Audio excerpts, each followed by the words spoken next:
Hello good morning students. अभी next question हमारा है जो हम वीडियो बनाने जा रहे हैं। Describe the composition and powers of Indian parliament. अभी हम इंडियन पार्लियामेंट किसकी बनी होती है, कंपोजिशन क्या है और पावर्स क्या है इंडियन पार्लियामेंट की, इनको लर्न करेंगे, इनको सीखेंगे। तो लेट अस स्टार्ट।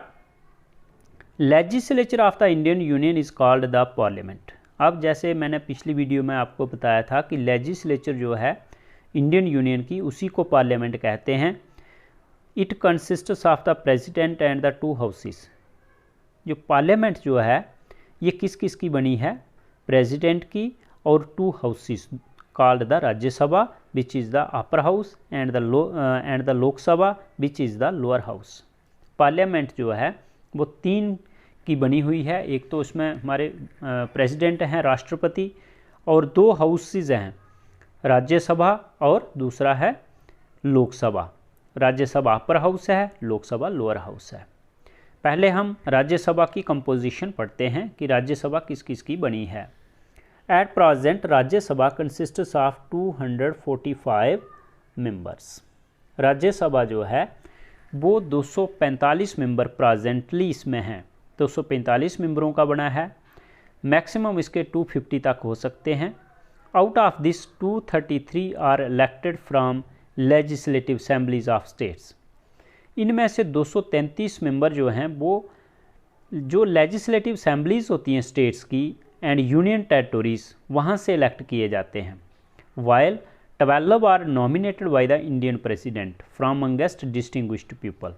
अब देखिए इसमें 233 मेंबर जो हैं वो इलेक्टेड हैं, जो हमारे स्टेट की लेजिस्लेटिव असेंबलीज हैं, जैसे लेजिस्लेटिव असेंबली है, लेजिस्लेटिव काउंसिल है, वो जो इलेक्टेड मेंबर हैं वहाँ पे वही राज्यसभा के मेंबरों को इलेक्ट करते हैं बाय प्रोपोर्शनल रिप्रेजेंटेशन से, उनके मेथड से। और 12 मेंबर जो हैं वो नॉमिनेट किए जाते हैं। इंडियन प्रेसिडेंट, इंडियन भारत के राष्ट्रपति इसमें नॉमिनेट करते हैं, जो डिस्टिंग्विश्ड पीपल होते हैं। डिस्टिंग्विश्ड पीपल कौन से होते हैं, जो सुप्रसिद्ध लोग हैं, जैसे कहीं कोई आर्ट्स में, कहीं लिटरेचर में, कहीं एजुकेशन में, कहीं साइंटिस्ट है, इनमें से देख के कोई स्पोर्ट्समैन है, इनमें से किसी जो अच्छे लोग होते हैं, जो नॉलेजेबल लोग होते हैं, जो जिसने कोई डिस्टिंग्विश्ड पर्सनैलिटीज़ जो हैं, उनमें से जो है नॉमिनेट करते हैं भारत के राष्ट्रपति। Rajya Sabha is a permanent house. Rajya Sabha permanent house है। It never dissolves. ये कभी डिज़ॉल्व नहीं होता है। इसके मेंबर जो हैं वो 2 साल के बाद, जिनके ये 6 ईयर्स के लिए इसके मेंबर बनते हैं, और जो जिनके 6 ईयर्स कंप्लीट हो जाते हैं उनको रिटायर्ड कर दिया जाता है और उनकी जगह नए मेंबरों को इलेक्ट किया जाता है। Rajya Sabha is a permanent house. 1/3 of its members retire after every 2 years. हर 2 साल के बाद इसके मेंबर जो हैं वो रिटायर कर दिए जाते हैं, जिनकी टर्म पूरी हो जाती है। And fresh election are held. और फ्रेश इलेक्शन जो है वो इनके लिए होती है। The term of office of each member is 6 years. जैसे मैंने अभी आपको बताया कि इनकी टर्म जो ऑफिस की होती है वो 6 ईयर्स होती है। सेकंड है लोकसभा। लोकसभा की कंपोजिशन क्या है। The Lok Sabha is comprised of not more than 552 members. Lok Sabha जो है 552 मेंबरों से ज़्यादा का नहीं बनना चाहिए, ऐसा हमारे कॉन्स्टिट्यूशन में है, ऐसा कानून बनाया गया है इंडिया में। At present it comprised of 545 members.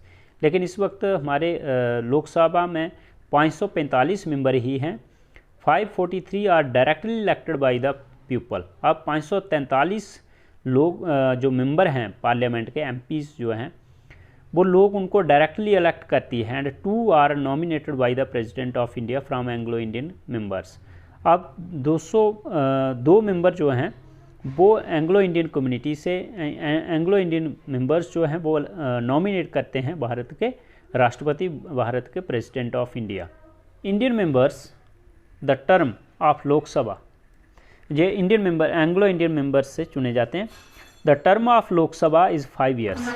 Lok Sabha की टर्म 5 साल के लिए है। The house may be dissolved before the expiry of its full term. तो इसकी टर्म जो है हाउस की वो 5 साल की है और इस हाउस को इससे पहले भी डिज़ोल्व किया जा सकता है, इस फुल टर्म के एक्सपायर होने से पहले ही। To become the members of Lok Sabha a citizen must be 25 years of age. अब किसी को लोकसभा का मेंबर बनना है वो 25 ईयर्स ऑफ एज का होना चाहिए, तो वो इलेक्शन कंटेस्ट कर सकता है और लोकसभा का मेंबर बन सकता है। एक था कंपोजिशन ऑफ पार्लियामेंट एंड दूसरा है functions and powers of parliament. Parliament जो है वो क्या क्या काम करती है और क्या क्या पावर्स होती हैं पार्लियामेंट के पास। Parliament is the main body which makes laws and make policies. तो there are various powers and functions of both the houses of parliament. बहुत सी पावर्स हैं और फंक्शंस हैं जो दोनों हाउस जो हैं पार्लियामेंट के पावर्स रखते हैं और काम करते हैं। These are one functions and powers of Rajya Sabha. पहले हम पढ़ते हैं लेजिस्लेटिव फंक्शंस। पहला है लेजिस्लेटिव फंक्शन। लेजिस्लेटिव मतलब कानून बनाने के functions. All bills other than money bills originate in Rajya Sabha. इसका क्या मतलब है? सारे बिल्स मनी बिल को छोड़ के बाकी सारे राज्यसभा में ओरिजिनेट होते हैं।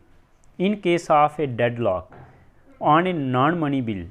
डेडलॉक क्या होता है कि अगर कहीं पे कोई बिल जो है वो ना लोकसभा में पास हो रहा है ना राज्यसभा में हो रहा है, कोई डेडलॉक हो जाता है, both houses sit for a joint sitting. तो दोनों हाउस जो हैं वो इकट्ठे बैठते हैं।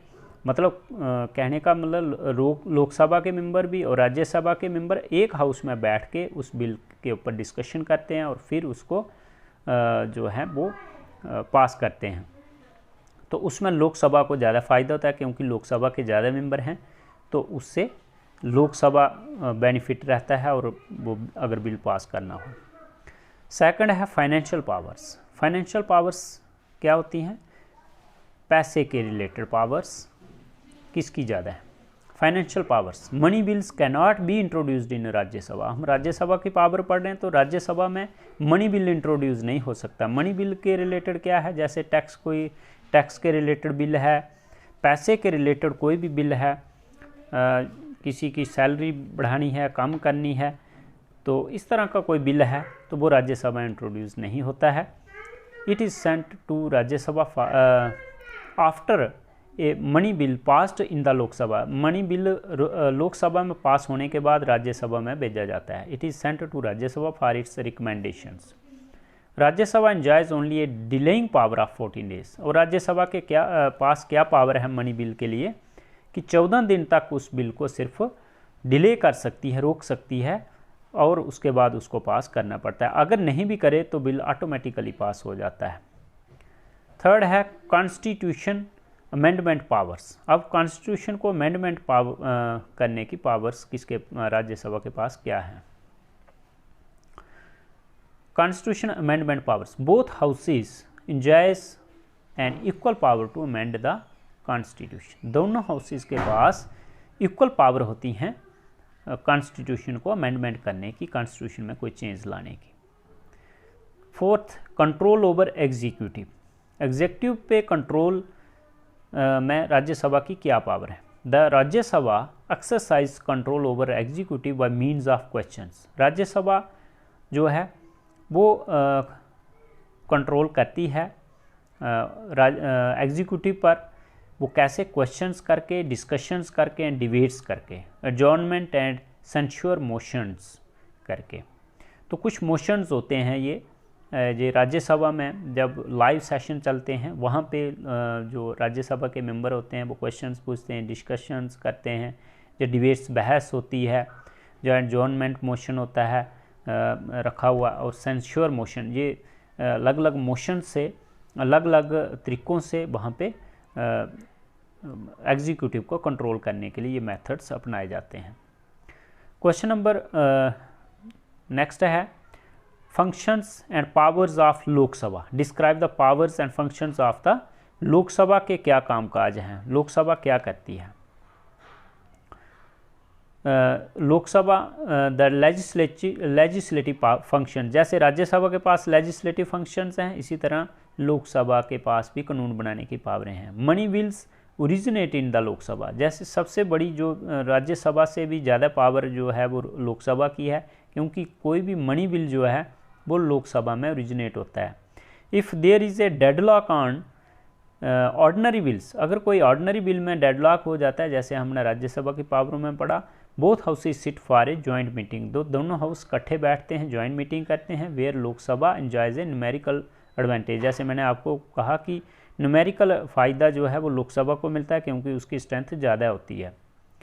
Second, financial power, the Lok Sabha can remove the government if A money bill is rejected on the floor of the house. अगर कभी मनी बिल जो है वो रिजेक्ट हो जाता है फ्लोर ऑफ हाउस में, तो गवर्नमेंट जो है वो मतलब रिमूव हो सकती है, गवर्नमेंट को इस्तीफ़ा देना पड़ सकता है और लोकसभा डिज़ाल्व भी हो सकती है। फाइनेंशियल पावर्स इतनी रखता है, इतना मैटर रखता है लोकसभा के लिए। तो थर्ड इसमें है constitution amendment functions. Constitution amendment functions में दोनों हाउसेस बराबर पावरें रखते हैं। Both houses have equal powers on the issue of amending the constitution. Constitution को अमेंड करने के लिए दोनों हाउसेस जो हैं इक्वल पावर्स रखते हैं। बाद है fourth, control over executive. Control over executive, the council of ministers is responsible to the Lok Sabha. अब एग्जीक्यूटिव पे लोकसभा कैसे कंट्रोल रखता है? The council of ministers responsible to the Lok Sabha, क्योंकि काउंसिल ऑफ मिनिस्टर जो होते हैं वो लोकसभा को जवाबदेह होते हैं। The Lok Sabha can pass a no confidence motion against the council of ministers headed by the prime minister. तो काउंसिल ऑफ मिनिस्टर जो हैं वो रिस्पॉन्सिबल होते हैं लोकसभा को। तो लोकसभा किस तरह से कंट्रोल करता है एग्जीक्यूटिव पर?